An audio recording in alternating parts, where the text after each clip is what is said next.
जळगाव जिल्ह्यातील खेडेगाव जामदार रस्ता मंजूर झाला. गावात काँक्रिटीकरण केले, पण आजूबाजूला गटारी गेल्या नाहीत. गाव संपल्यावर ब्रास करून पाणी पुढे काढायला पाहिजे होते. मात्र सदर रस्ता बनविताना ठेकेदार, प्रशासन व बांधकाम विभाग यांनी ग्रामस्थांचे ऐकून न घेता प्रचंड त्रास दिला.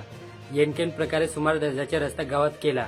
मात्र पाणी बाहेर जात नसल्यामुळे वाहनधारक पादचारी यांना मोठा त्रास सहन करावा लागतो. तर रस्त्यावरील पाणी घरात घुसू लागले. येथील रहिवासी राजेंद्र राघव माळे यांनी संतप्त भावना व्यक्त केल्या. जळगाव जिल्हा क्रीडा अधिकारी कार्यालय जळगाव येथे शिपाई पदावर थेट नियुक्ती झालेले पॉवर लिफ्टिंग खेळाडू कमल बाकरे यांनी आपली उत्कृष्ट कामगिरी सिद्ध करत नुकत्याच कर्नाटक येथे पार पडलेल्या राष्ट्रीय पॉवर लिफ्टिंग स्पर्धेत एक सुवर्ण आणि एक रौप्य पदक मिळवले.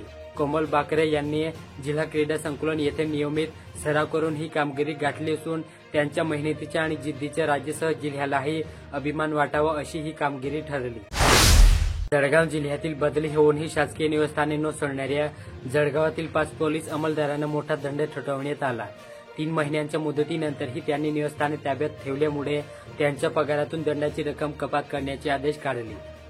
एका कर्मचाऱ्यावर 1.14 लाखापर्यंत तर इतरांवर अनुक्रमे 1.13 लाख, 1.02 लाख, 89,000 आणि 58,000 रुपये इतका दंड ठोठावण्यात आला. हा प्रकार उघडीस येताच पोलीस दलात खळबळ उडाली. जामनेर अस्तित्वात नसलेले जैन शैक्षणिक संस्थेच्या नावावर चालवण्यात येणारे प्रकाशचंद जैन महाविद्यालयासह 3 महाविद्यालयाची प्रवेश प्रक्रिया तातडीने थांबवावी, तसेच संबंधितांवर गुन्हे दाखल करावेत, असे आदेश उच्च शिक्षण मंत्री यांनी दिले. या प्रकरणी उच्चस्तरीय चौकशीचे आदेश देण्यात आले. ही कारवाई शिक्षण क्षेत्रातील बोगस संस्थांवर मोठा दणका मानली जात आहे. शेतकऱ्यांना जिल्ह्याबाहेरही विकासोन्मुख कर्ज वाटप करता यावे, किशोर पाटील यांनी सातत्याने पाठपुरावा केल्यानंतर अखेर राज्य शासनाच्या सहकारी विभागाने संदर्भात महत्वपूर्ण बैठक घेण्याचे आदेश दिले. बैठकीस विविध सहकारी संस्थांचे प्रतिनिधी, मध्यवर्ती बँकेचे पदाधिकारी, कृषी विभागाचे अधिकारी उपस्थित होते. यामुळे शेतकऱ्यांना जिल्ह्याबाहेरही विकासोन्मुख कर्ज वितरित करण्याचा मार्ग मोकळा झाला. निर्णयामुळे जिल्ह्याबाहेरही कर्जाचे लाभ घेता येणार असून शेतकऱ्यांच्या आर्थिक स्वावलंबनाचा मार्ग सुकर होणार आहे.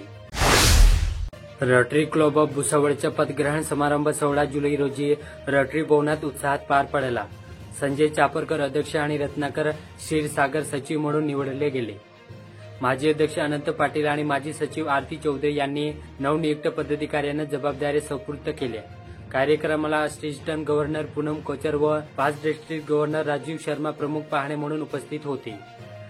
गरजू विद्यार्थ्यांना शालेय साहित्य वाटप करण्यात आले. रावेर यावल फैजपूर प्रांताधिकारी कार्यालयात माजी नगराध्यक्ष निलेश उर्फ पिंटू राणे यांनी गैरवर्तन केल्याचा आरोप करत रावेर तालुक्यातील महसूल कर्मचाऱ्यांनी काळी फीत लावून कामकाज केले. त्यांनी जिल्हाधिकाऱ्यांना निवेदन देत संबंधितांवर कारवाई न झाल्यास तीव्र आंदोलनाचा इशारा दिला. दरम्यान निलेश राणे यांनी मधुकर साखर कारखान्याच्या जमिनीवरील गोणखोडी चोरी प्रकरण पाठपुरावा केला. त्या पार्श्वभूमीवर हे आरोप हेतुपुरस्सर असल्याचा दावा केला.